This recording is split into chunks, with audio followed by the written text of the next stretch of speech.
Alors oui, mon actualité, elle est là, voilà. C'est ça mon actualité. C'est La trahison d'Einstein, c'est Eric Emmanuel Schmitt.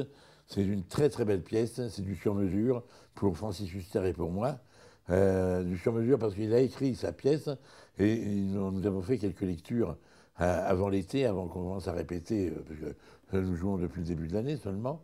Et il a refait des moutures, pas des boutures, des moutures. Remarquez, c'est des boutures aussi parce qu'il y avait quelques branches comme ça qui ont poussé.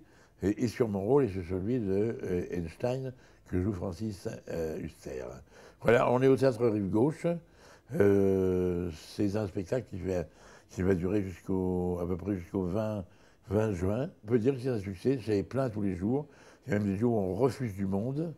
Et donc il faut vous y prendre un petit peu avant. Téléphoner, le numéro de téléphone c'est 01 43 35 32 31. Ils sont extrêmement gentils. C'est un théâtre qui vraiment reçoit bien les gens. Et la mise en scène est de Steve Suissa. Alors je cite vraiment Steve parce que c'est un très bon metteur en scène. C'est vrai que Francis Huster, vous le connaissez, mais là tout d'un coup il est méconnaissable. En Einstein, il est vraiment formidable.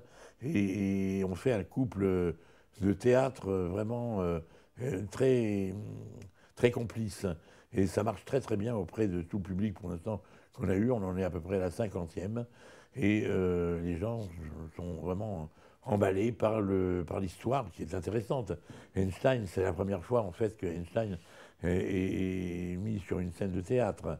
Alors Einstein, on connaît quoi? On connaît A, et puis on connaît E égale MC2. Puis finalement, on ne connaît pas bien sa vie, ni les raisons, ni les pendants, ni pourquoi. Et Eric Emmanuel Schmitt, qui est quelqu'un de vraiment formidable, très, très cultivé, et qui a une écriture vraiment magnifique, s'est intéressé à ce personnage pour découvrir un petit peu vraiment ce qu'il y avait derrière.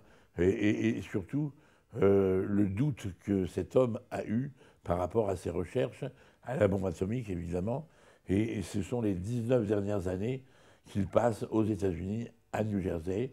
Et il a inventé, Eric Emmanuel Schmitt, un dialogue entre un vagabond que je joue et Einstein, c'est-à-dire un couple improbable dans la fiction d'histoire, et un couple improbable aussi entre Francis Huster et moi-même, dans la mesure où nous sommes à peu près de la même génération, mais nous avons des chemins très différents, et que le classicisme, la rigueur qu'a Francis, et moi, mon côté dilettante, et avec une carrière de danseuse de cancan, fait que il y a une espèce de fusion formidable. Ce qui se passe, c'est que depuis 5 ans, je joue plus ou moins tout seul, puisque j'ai joué mardi à Monoprix, où j'étais seul avec un musicien, mon spectacle que j'ai voulu faire autour de Raymond DeVos, que je vais reprendre d'ailleurs du 23 juin à la fin du mois de juin, au 30 juin, d'une façon exceptionnelle, aussi au théâtre Rive Gauche. Et donc, ayant été un peu seul avec des musiciens, c'était un peu des one-woman show, one-man show, je suis très content de jouer quand même avec d'autres acteurs. Et surtout qu'on m'y a engagé à jouer avec d'autres acteurs, parce que les gens se sont dit, il veut peut-être jouer que tout seul maintenant.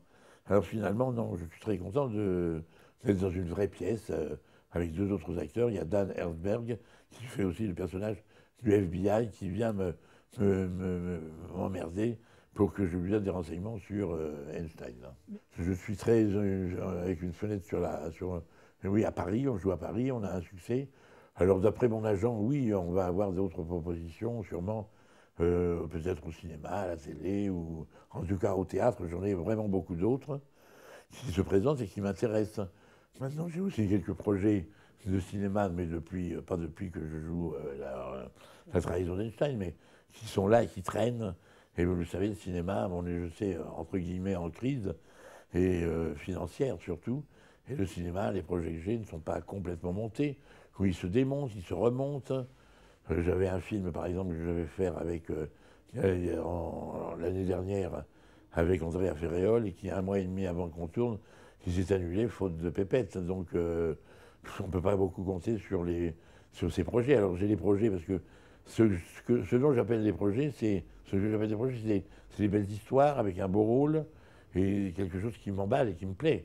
Maintenant, les choses qui m'emballent et qui me plaisent et ce qu'on me propose, qui sont un peu ou tordus, ou un peu intello, ou un peu ou psycho intéressants, c'est plus difficile à monter qu'une connerie. Ah ben, pour les Vincénois, écoutez, euh, écoutez-moi, venez me voir, essayez de venir jusqu'à Paris, au théâtre Rive Gauche, et on se voit après, on discute. Venez me voir, vous me dites, oh, je vous ai vu dans